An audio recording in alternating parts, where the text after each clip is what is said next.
Apakah Ibu siap untuk mengikuti pemilu? Ya, saya siap. Tanggapan Ibu mengenai pemilu di Indonesia?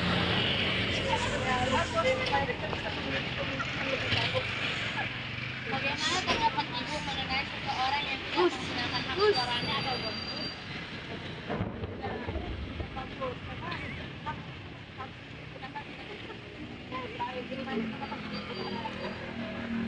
Ibu menyebarkan suatu isu atau gosip yang ditujukan kepada wartawan tanpa disebut fakta atau fitnah, apakah adil atau berhak dalam Ibu menjadi calon dalam persidangan? Kalau menyebarkan isu seperti itu ketidakadilan bagi seseorang yang terfitnah itu. Apa yang kakak ketahui mengenai demokrasi? Apakah demokrasi itu dari rakyat, untuk rakyat, oleh rakyat? Apakah kakak siap untuk mengikuti pemilu? Siap. Tanggapan kakak mengenai pemilu di Indonesia apa? Cukup adil, jujur, sedikit transparan juga. Bagaimana tanggapan kakak mengenai seseorang yang tidak menggunakan hak suaranya atau golput? Sebenarnya itu hak masing-masing ya, mau ngeluarin suaranya atau enggak, tapi lebih bagus dia ngeluarin hak suaranya daripada enggak. Menurut kakak, menyebarkan suatu isu atau gosip yang ditujukan pada pihak lawan tanpa didukung fakta atau fitnah, apakah adil atau berhak dalam mengikuti pemilu menjadi calon dalam pemilihan? Kakak nggak setuju sih, nggak adil jatuhnya kan kalau dia fitnah. Alasannya kak? Kalau dia kasih fakta untuk lawannya atau dia lebih unggul dibandingkan lawannya, sah-sah aja. Tapi kalau dia nyebarkan hoax, fitnah, itu kan lebih nggak adil jatuhnya. Oke, sekian wawancara dari kakak ini, terima kasih. Permisi Pak, kami dari siswi SMK Swasta Teladan ingin mewawancarai Bapak mengenai demokrasi. Sebelum itu, apakah Bapak mau membagi jawaban mengenai demokrasi tentang itu? Tanya. Di sini kami akan menanya, apakah Bapak mengetahui mengenai demokrasi? Ya, demokrasi itu adalah bebas, artinya bebas. Jadi semua berhak, tapi ada hal-hal yang nggak bisa terlalu bebas. Jadi semua negara kita ini diundang oleh undang-undang, jadi harus bebas, tapi jangan terlalu kebablasan.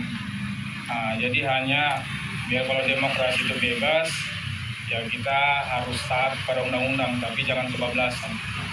Jadi kalau begitu, apakah Bapak siap untuk mengikuti pemilu? Pasti siap dong.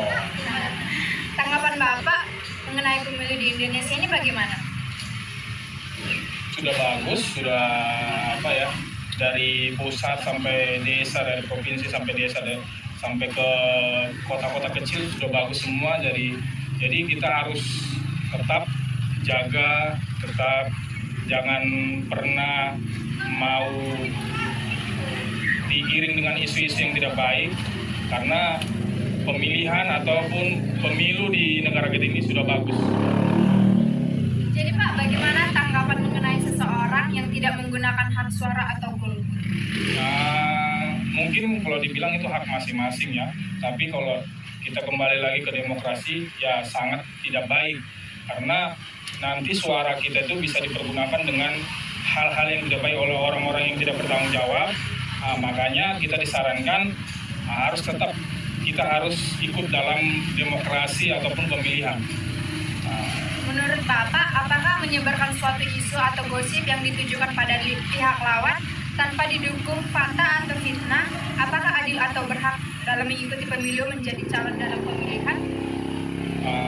Kembali lagi ke tadi, kita tidak boleh mengeluarkan statement ataupun hal-hal yang berbau hoax. Hoax itu tidak baik karena bisa memperpecah belah antar pendukung, antar pemilu, antar negara. Tapi kita harus mengkritik boleh, tapi jangan mengkritik dengan kritik yang tidak baik. Misalnya kita harus ada fakta, harus ada data. Jadi kita tidak boleh menyampaikan dengan data-data yang kosong ataupun yang disebut yang zaman sekarang itu nama hoax. Itu tidak boleh, kita harus menghindar itu. Jadi kita tetap harus mengkritik itu boleh, tapi harus dengan fakta yang detail atau fakta yang benar. Oke. Terima kasih atas pendapat Bapak. Dan kami berterima kasih buat jawaban yang Bapak berikan kepada kami.